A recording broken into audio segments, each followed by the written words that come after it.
Vitajte pri pokračovaní miniseriálu Čo všetko nachádzame vo včelom úli. Dnes porozprávame niečo o vodnom propolise. Ale najprv, čo je to propolis? Propolis je živicová látka, ktorá obsahuje fenolné a fenolové zlúčeniny.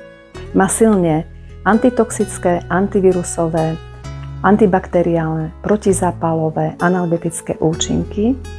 A vodný propolis tým, že neobsahuje žiadny alkohol, je vhodný pre malé deti, športovcov a dospelých. Môžeme ho využiť na rad zdravotných problémov. Napríklad pri angíne, chrípke, nádche, bolesti hrdla, afty, pri extrakcii zubov, na horné dýchacie cesty, na tráviaci trakt, hlavne na baktériu Helicobacter, na gynekologické ochorenia, na reumatizmus, ale nezabudnime, veľmi vhodný je aj pre onkologických pacientov, pretože neobsahuje žiadny alkohol, nezaťažuje nám pečeň a má silne antibakteriálne a protizapalové účinky.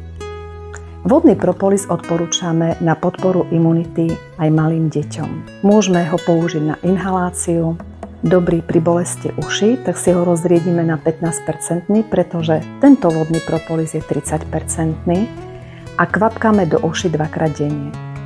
Vodný propolis je vhodný aj na kvapkanie do očí, ale vtedy si ho potrebujeme rozriediť na 3%. A teraz si povieme niečo o dávkovaní.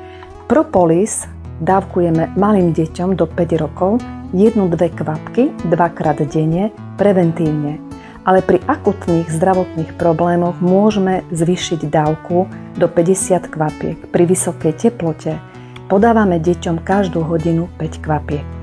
U dospelých preventívne 10 až 20 kvapiek a pri akutnom stave vtedy podávame 120 kvapiek denne. Nezabudnime, zdravie nám prilieta na krídlach včiel.